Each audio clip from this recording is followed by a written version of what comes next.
Assalamualaikum warahmatullahi wabarakatuh. Good morning, student. Welcome to English class, especially 9th grade of Junior High School Salafiyah Kaja. Before we study, let's say basmalah first. Bismillahirrahmanirrahim. Okay, student. In the second semester of 9th grade, we will study around 6 chapter. Jadi, di semester kedua, kelas 9 akan mempelajari kurang lebih sekitar 6 chapter. The first chapter is continuous tense. Continuous tense divided to 3 types. Jadi, continuous tense dibagi menjadi 3 tipe. The first type is present continuous tense. Apa sih Mr. present continuous tense itu? Present continuous tense tell about activities happening in the present. Jadi, present continuous tense menceritakan aktivitas yang terjadi pada saat ini. Sebagai contoh, karena kita sekarang sedang belajar bahasa Inggris, maka termasuk ke dalam kategori present continuous tense. The next type yaitu past continuous tense. Past continuous tense tell about activities that were happening in the past and had no stop their happening. Jadi, past continuous tense itu membicarakan tentang sebuah aktivitas yang terjadi di masa lampau dan perlu digarisbawahi di sini ada had no stop happening. Yaitu masih belum selesai saat ini juga. Jadi kejadian tersebut masih berlanjut. Oke, the 3 types yaitu future continuous tense. Future continuous tense tell about activities that will be progress in the future. Jadi, future continuous tense yaitu membicarakan tentang aktivitas yang akan terjadi di masa yang akan datang. Nah, di sini in the continuous chapter we will study number 1, what is the continuous tense? Apa sih continuous tense itu? The second, when the continuous tense used. Kapan continuous tense tersebut digunakan? Lalu kita akan mempelajari the form of the continuous tense. Rumus-rumus dari continuous tense tersebut. Dan yang terakhir yaitu how to make sentences using continuous tense. Tentunya kita akan belajar bagaimana cara membuat kalimat menggunakan continuous tense. Sampai sini paham ya? Oke, go to the next chapter. The second chapter is present perfect tense. Waduh, ketemu tenses lagi ya Pak? Iya, karena bahasa Inggris pasti bertemu dengan tenses dan tenses terus. Oke, tenses kali ini yaitu present perfect.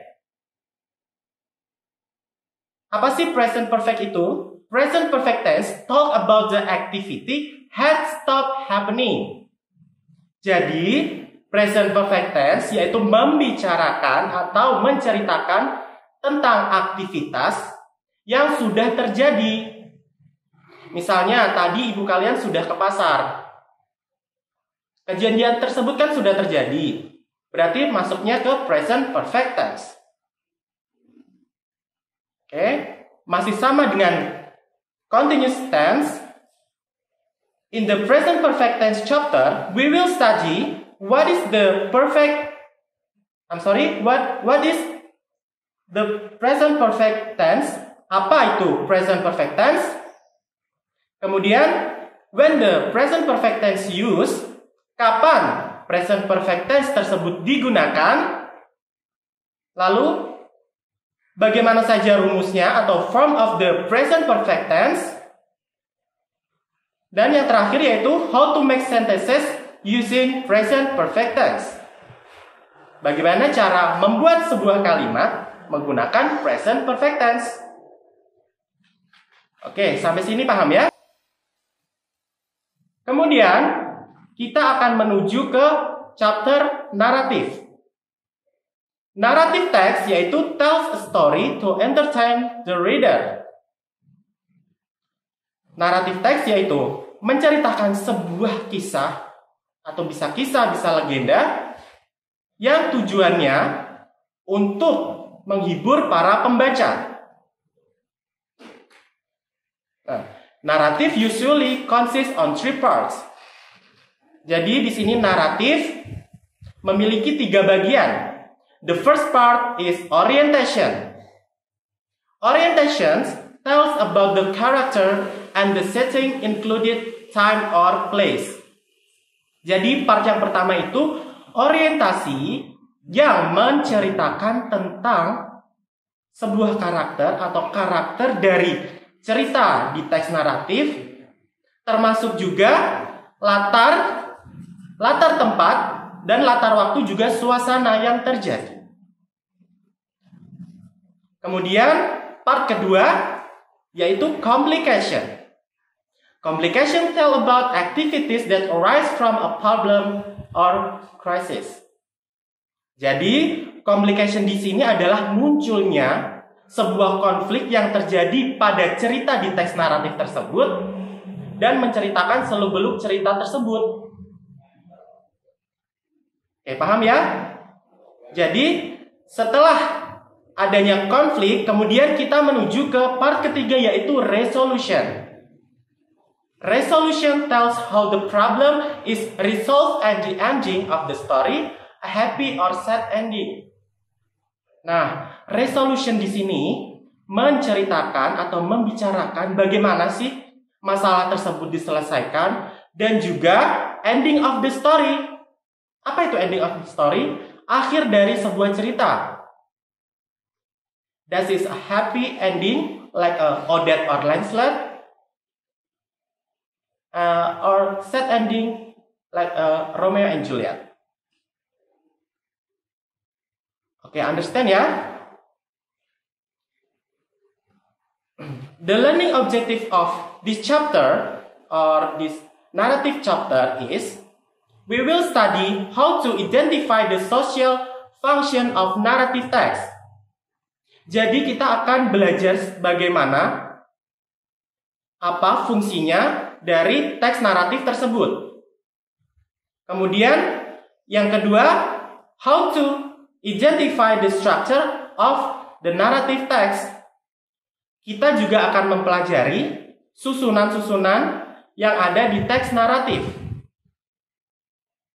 Kemudian, how to identify the language feature used in narrative text.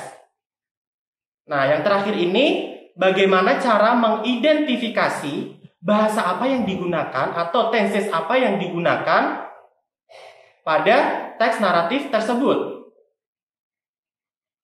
And then, in this chapter, we will improve our reading skill by reading narrative text more often.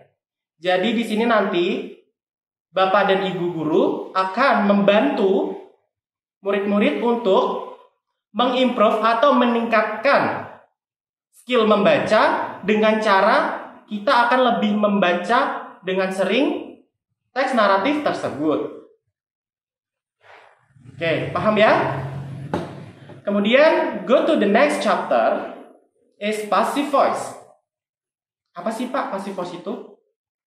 Nah, passive voice is a form of sentences in which the subject receive the action. Di sini passive voice itu adalah sebuah kalimat yang mana subjek menerima sebuah aksi.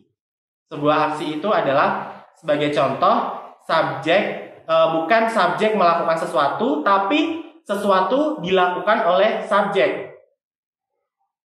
Seperti itu ya. Nah, in this chapter we will study how to use the passive voice. Bagaimana sih cara penggunaan passive voice? Kemudian, how to make statement and question using passive voice. Bagaimana cara membuat pernyataan dan pertanyaan menggunakan passive voice. Dan yang terakhir, how to change the active sentence into passive sentence. Nah, di sini yang terakhir itu kita akan belajar bagaimana cara mengubah kalimat aktif. Kalimat aktif itu yang tadi, subjek melakukan sesuatu, into passive sentence, yaitu menjadi passive sentence, kalimat pasif, yang mana sesuatu dilakukan oleh subjek. Oke, paham ya? Next chapter is report text. If before we had learned about narration text, now we will study about report text. So what is the difference of report text and narrative text, Pak? If narrative text, jadi jika narrative text tells a story, menceritakan sebuah kisah, while report text give the facts clearly about a topic. Sedangkan text report menceritakan sebuah fakta atau memberikan sebuah fakta yang jelas dari sebuah topik. Jadi kalau untuk report text atau text report ini, kita harus ada topiknya terlebih dahulu baru bisa membuat text report. Seperti itu ya. Nah, a report text usually consists of three main structure. Jadi di dalam text report itu pasti ada 3 susunan. The first, title. Jadi yang pertama itu adalah judul atau topik.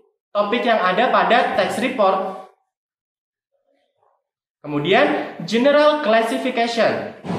General classification di sini gives information or the definition about the subject of the report. Jadi general klasifikasi ini memberikan informasi atau definisi tentang topik yang ada pada text report tersebut. Jadi ini insinya ya. Jadi setelah topik atau judul, kemudian masuk ke isi, dan yang terakhir adalah description.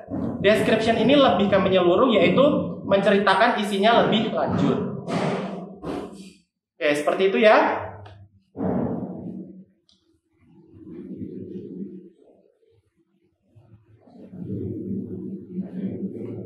Oke, in the next chapter, this is the last but not least. The last chapter is advertisement. Apa sih Pak advertisement itu? An advertisement is a notice, picture, and or set of words used to inform people about job vacancies, to persuade people to buy a product or use a service. Jadi, advertisement itu adalah sebuah iklan. Iklan itu apa Pak? Iklan itu adalah pemberitahuan, is a notice.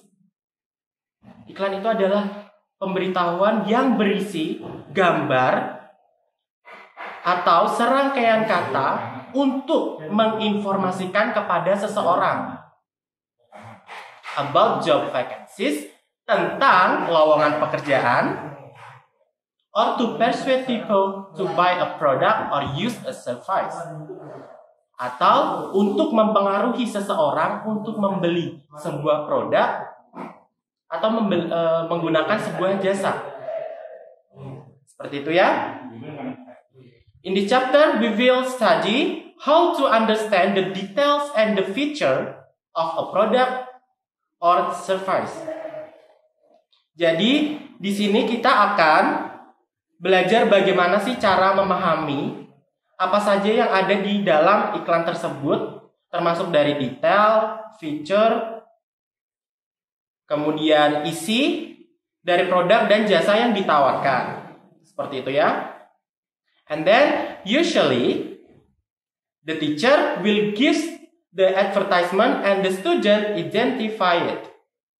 Nah, biasanya nanti Bapak Ibu guru, Mr. Ade, Mrs. Wilda atau saya nanti akan memberikan sebuah iklan, lalu kalian akan mengidentifikasi iklan tersebut. Oke. Sampai sini paham ya?